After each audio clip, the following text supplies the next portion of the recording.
What is this country going to do about what's happening at the border in this humanitarian crisis? We'll get to that at some point, I guess. So Congresswoman Alexandria Ocasio-Cortez continues to ring the alarm over what's happening at the U.S.-Mexico border. But MSNBC's Chuck Todd, instead of doing his job as a journalist and focusing on what the Trump administration is doing at the U.S.-Mexico border, he instead took issue with the terminology that AOC is using.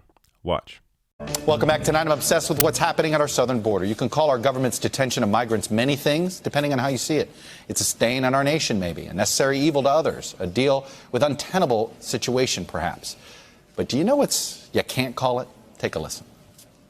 The United States is running concentration camps on our southern border, and that is exactly what they are.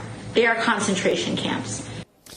That was obviously New York Congresswoman Alexandria Ocasio-Cortez on Instagram. After being criticized, Ocasio-Cortez tried to make a distinction between concentration camps and Nazi death camps, where the industrialized mass slaughter of the Holocaust occurred.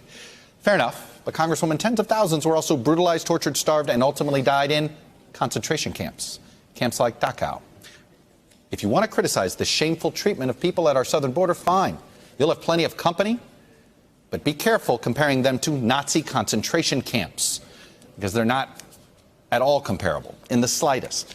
But here's where it's upsetting as her comments. Some Democrats have been reluctant to condemn her remarks. They don't want to get criticized on Twitter. Fellow New York Congressman Jerry Nadler tweeted in response, "One of the lessons from the Holocaust is never again. We fail to learn that lesson when we don't call out such inhumanity right in front of us." Jerry Nadler surely knows migrant detainment camps are not the same as concentration camps. So why didn't he just say that? Why are we so sheepish calling out people we agree with politically these days? Obviously, this isn't a Democratic Party thing. It's an even bigger problem on the Republican side of the aisle when it comes to President Trump and the reluctance there. Are we really so ensconced in our political bubbles, liberal versus conservative, that we cannot talk about right versus wrong anymore? Some things are bigger than partisanship, or at least they used to be. And in the interim, the crux of what's truly at stake is lost. What is this country going to do about what's happening at the border in this humanitarian crisis? We'll get to that at some point, I guess, after we have this debate. All right. Before I even go any farther with this, before I even address anything in this segment, I have to address how Chuck Todd ended this segment. Quote, "What is this country going to do about what's happening at the border in this humanitarian crisis? We'll get to that at some point, I guess, after we have this debate." Does Chuck Todd realize he works for MSNBC? I mean, I'm not sure if he writes his scripts, whoever produces the show, whoever wrote the shit that came out of his mouth in this segment. You have the resources. You have the money. You have the power to cover what's happening at the border. Why are you focusing on terminology over the actual deaths that are happening in these camps? I mean, I'm trying not to yell and get crazy here, but this is insane. I mean, for him not to realize what's coming out of his mouth, this is, look, I want to know where to put the blame here, because I'm not sure if it's Chuck Todd, who honestly has always been completely stupid, but it may just be because he's the people that are writing his scripts, he's just reading what's in front of him and he doesn't actually process any of it. So I don't actually know where to put the blame, but there has to be at least some blame here put on Chuck Todd and MSNBC for producing this absurd segment. Now, so obviously the terminology here doesn't really matter. But if you want to focus on that, if you want to play this game, Chuck Todd is also wrong about that. So let me first show you just a small piece of this segment again, where Chuck Todd literally, he contradicts himself just a sentence later. So he first says that AOC is not referring to Nazi death camps. And then he says, well, be careful about referring to these camps as Nazi death camps. So watch this piece. Ocasio-Cortez tried to make a distinction between concentration camps and Nazi death camps. If you want to criticize the shameful treatment of people at our southern border, fine. You'll have plenty of company, but be careful comparing them to Nazi concentration camps. So that's within several seconds. Those two comments. He says that she makes the distinction. And then he goes on to say, well, be careful about comparing them to Nazi death camps. She never did. And you said so yourself that she didn't do that. This is like, this kind of stuff make it. I'm speechless. I'm speechless at how terrible this is. So let me go to AOC's response here. We are calling these camps what they are because they fit squarely in an academic consensus and definition. History will be kind to those who stood up to this injustice. So say what you will. Kids are dying, and I'm not here to make people feel comfortable about that. And she is exactly right. So even if you just want to have the debate about the terminology, AOC is correct and Chuck Todd is wrong. So this from Esquire, which this article actually came out a week ago, even before this whole debate. An expert on concentration camps says that's exactly what the U.S. is running at the border. Quote, what's required is a little bit of demystification of it, says Waitman Wade Bjorn, a Holocaust and genocide studies historian and a lecturer at the University of Virginia. Quote, things can be concentration camps without being Dachau or Auschwitz. Concentration camps in general have always been designed at the most basic level to separate one group of people from another group, usually because the majority group or the creators of the camp deem the people they're putting in it to be dangerous or undesirable in some way. So that's one opinion. Let me show you another one. So this is from Andrea Pitzer, the author of One Long Night, A Global History of Concentration Camps. She wrote this in GQ, how the Trump administration's border camps fit into the history of concentration camps. People today tend to think of Nazi death camps as defining the term concentration camp. But before World War II, this phrase was used to describe the detention of civilians without trial based on group identity. During a rebellion in Cuba in 1896, the Spanish Empire swept rural peasants, mostly women and children, off the land. Declaring them a threat, Spanish forces held them behind barbed wire in fortified cities. Around 150,000 people died. 3 years later, America opened its own concentration camps for women and children as part of an effort to suppress a revolt in the Philippines during the Philippine-American War. And she goes on to list many other examples from history, saying that today's U.S.-Mexico border camps are the heirs of these concentration camps. Putting people in similar conditions will unleash illness and death. The more people who are detained, the larger these crises will become.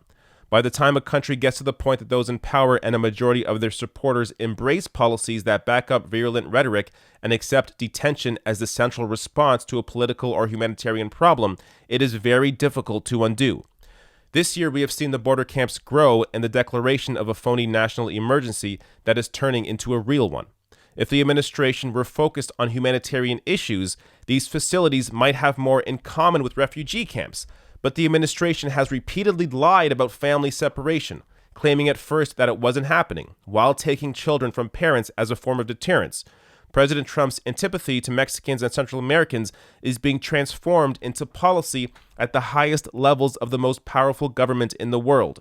In combination with miserable conditions on the ground and brutal acts by agents charged with enforcement, U.S. detention camps, which were already abysmal under several prior presidents, have evolved into a more dangerous entity. So, even if you were super obsessed with just the terminology over what's happening at the border, AOC is correct.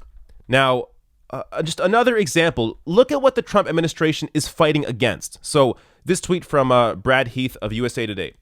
The Trump administration argued in court Tuesday that the government is not required to give soap or toothbrushes to children apprehended at the U.S.-Mexico border and can have them sleep on concrete floors in frigid, overcrowded cells.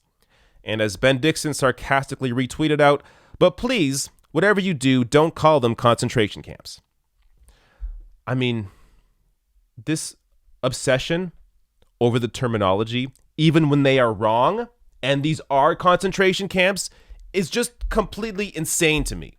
Now, there's even more reading on this. So this from The Forward, which is a news and opinion from a Jewish perspective.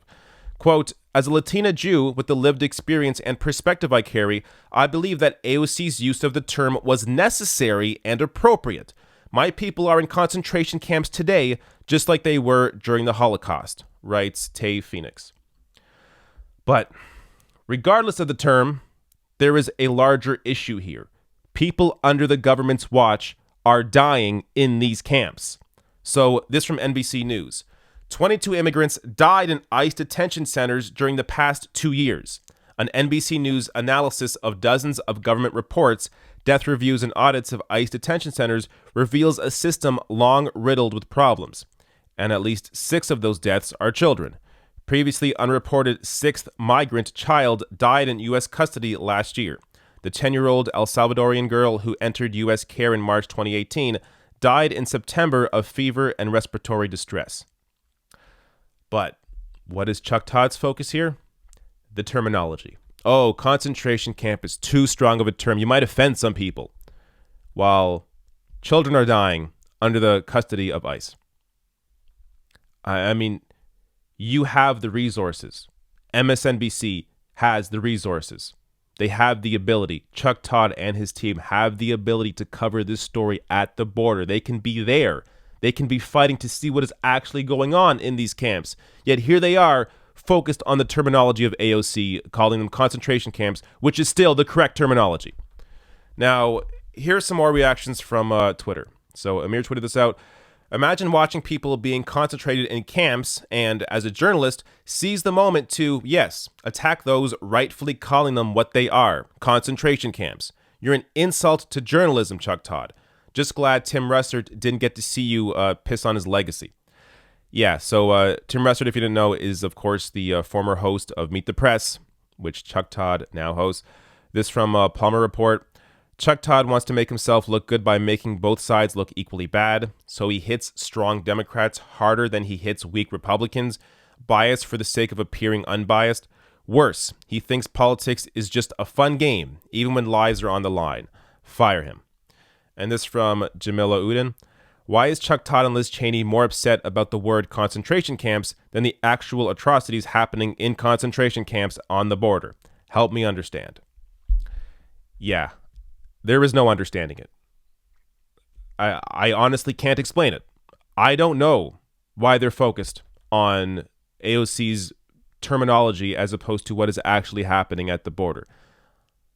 There is no reason to not challenge the Trump administration on this policy issue. I mean, this is absurd. This shows you how terrible the corporate media is. Again, they have the money. They have the power, the resources. They can be doing and should be doing everything they can to actually report on what is going on at the border. But instead, Chuck Todd wastes his time focused on the terminology of concentration camps as opposed to what is actually going on in those concentration camps. It's completely embarrassing.